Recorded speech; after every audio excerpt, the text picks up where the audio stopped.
સાથે બોટાદમાં પ્રમુખ ઉપવન સહજાનંદ, ઉપવન નક્ષત્ર, ઉપવન મુક્તિવન, પંચવટી વન જેવા અનેક વનોનો ઉછેર કર્યો છે.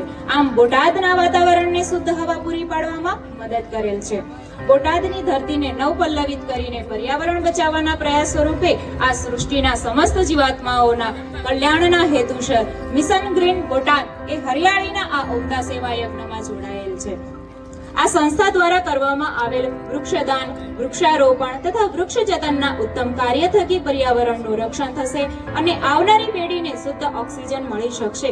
મહાન ગુજરાતની ધરતી પર અપ્રતિમ સેવા કરતા રહો એ જ અભ્યર્થના.